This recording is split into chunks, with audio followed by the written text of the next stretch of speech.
Hi, I'm Steve Shelburne, owner and operator of Shelburne RV here in beautiful Cleveland, Tennessee.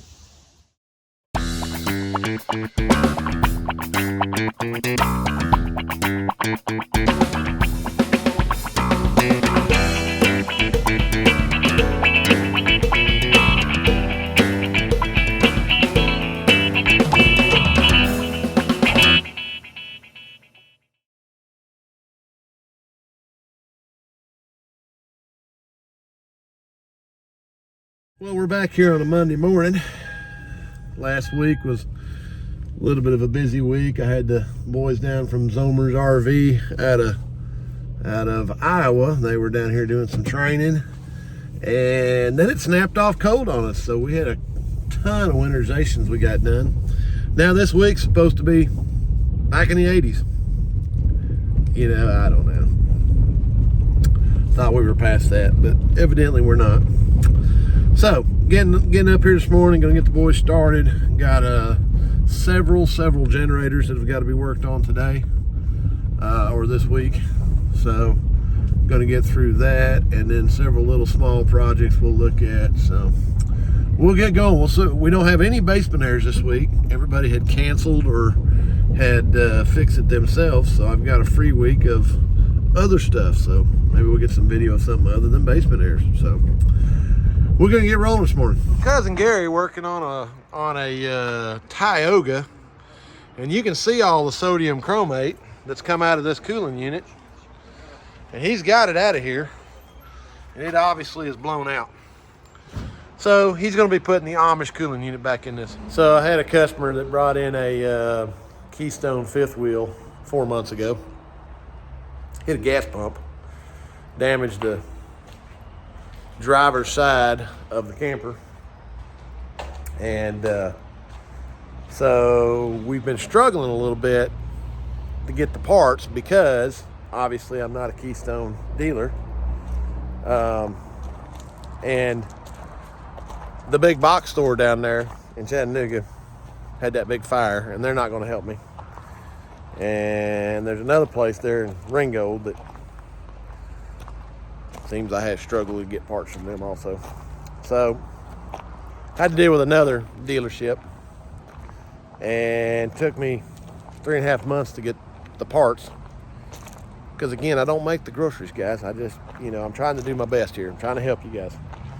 So the customer came to pick it up yesterday, and of course he's sideways with me because it's been here for as long as it has. And I said, well, sir, if you were, I've communicated with you every time I've had to communicate with this other dealership about your parts. I've called you and let you know immediately where I was at and what was going on. And, I've been pretty open about the whole situation. And that's when he informed me that, because I don't sell Keystone parts, I guess I shouldn't be working on Keystone. And I said, well, if the time frame was too long for you, maybe you should have took it to the big box store and had them work on it for you. And he said, no, I'll never go down there because I don't trust them. But I want you to work on it. Then why are you mad at me? I'm literally communicating with you about what I got going on. I'm telling you where the struggle's at. I'm telling you I don't make the groceries. I'm telling you I don't have the parts. I'm doing everything I can. Yeah, so he actually ended up cussing out my wife, and she hung up on him. Of course, that went a little bit sideways. Guys, I don't know. I don't know, this year's been so strange because people are aggravated, prices are high. I have to deal with these other places to get parts because Forest River's the only one I can get you parts for. Everybody else, I've got an open range. And I'm dealing with a company in Alabama trying to get open range parts. Nobody's returning my phone calls. Nobody's returning emails. This is a struggle that we're fighting every day. And I'm trying to communicate it. I'm trying to tell these people where we're at. And people's patient levels evidently at some point have failed them. So I don't know, just kind of something interesting I thought I'd share with you on my walk back up the hill. Next project, Cousin Gary's been working on a Class C motor coach that's got a Norcold 822 two-door refrigerator in it. Now, a customer had stated that the refrigerator was not cooling, and so Gary went ahead and hooked the heating element straight up to 120 volt plug, so that way we can in 24 hours, we can see what is actually going on with this cooling unit. Now, I can tell you, he's only had it plugged up about 3 hours. I can tell you what's going on. Now, I'm going to get up here close to this boiler assembly, and I want to see if we can hear this on the video.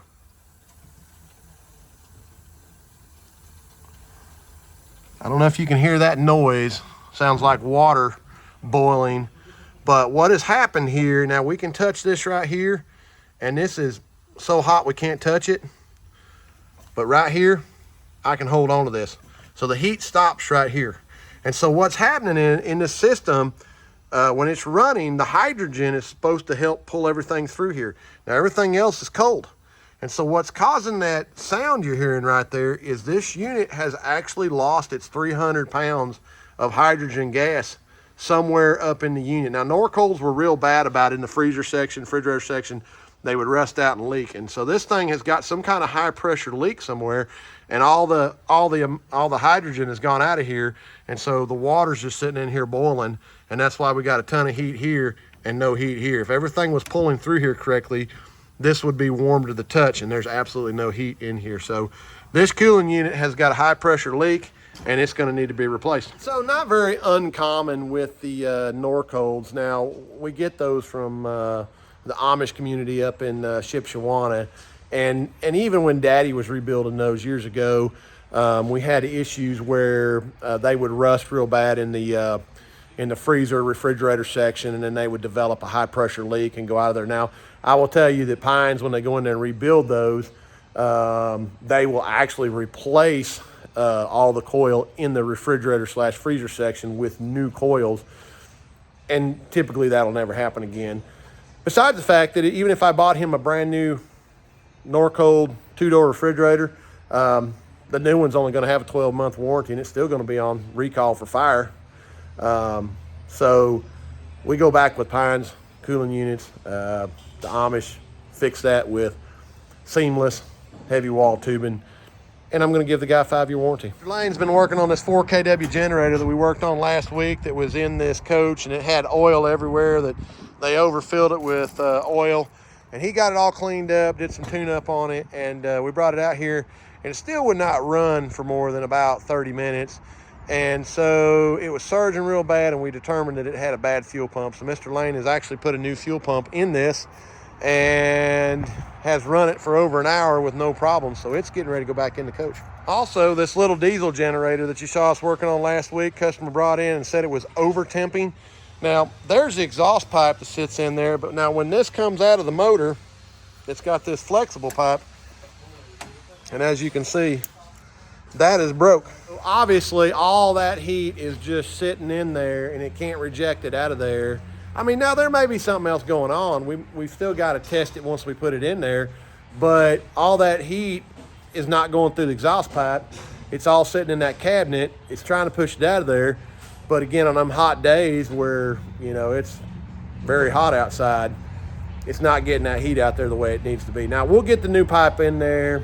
Lane will bring it out here just like he did before. We're going to run it for several hours, make sure that it's okay. But again, the exhaust being busted, that's a problem. Guys, just started in on this little View Class C motor coach.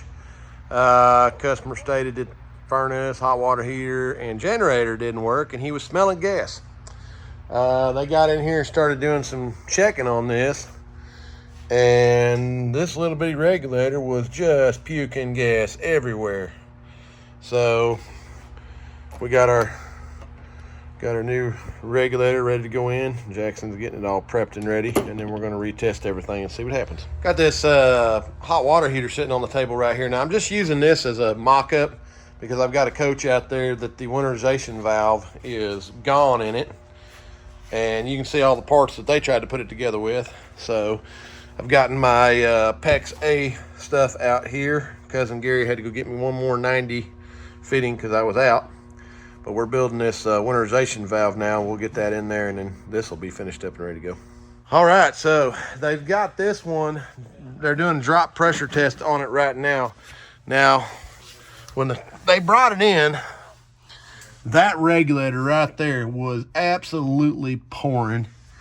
And then we started doing testing, and we had nothing would run. So we got to digging, and there's actually the main regulators right there behind that cover. So they've got a new regulator on it, and they're doing a drop pressure test right now, and then we're going to recheck the furnace and the generator for optimal operation. Several videos ago, we had this Fleetwood bounder that came in, and somebody had actually tried breaking into it. Why they tried breaking into the slide fascia, evidently they just either on drugs or just didn't know. But if you remember from that video, which some may not have seen it, maybe some have, but this slide fascia we could not get. Let me show you what we got. So Fleetwood has actually, this is unavailable. It's a curved slide fascia, and there was no vendor I could find that even had anything like that for sale. So we ended up having to change the fascia to the traditional style fascia, and this is what we see on all the RVs nowadays, is just the flat fascia. So we went in there and got all that painted, and you can see Mr. Lewis has still got the slide out topper. That's got to go back on there, but whoever was breaking into this broke the window also. We've been waiting 3 months to get this from Fleetwood. Been a little bit of an odd window, but now that we've got the fascia back on and looking good, and the customer didn't want to pay to have all the stripes painted in it. He just wanted a standard color, and so that's what he asked for, and that's what we gave him, and it's just what he's got. But I think it turned out good for what it is. Again, you can't buy that, so it is what it is. That's just what we had to do. Okay, so now that we've got the new regulator on there and got everything operating correctly, you can see now that we're down, and it surged up a little bit when we turned it off, but now he's got it running about 11.5, 12. So this is going to resolve this problem right here. Well, that's going to finish us up here this week. Cousin Gary, he got down to the office. He's going down there to help the ladies get things closed up down there, so you don't get to see him this week. I'm sorry. Thanks for watching. Appreciate all the comments. Please like and subscribe, and remember that this video is Cousin Gary approved. Y'all take care.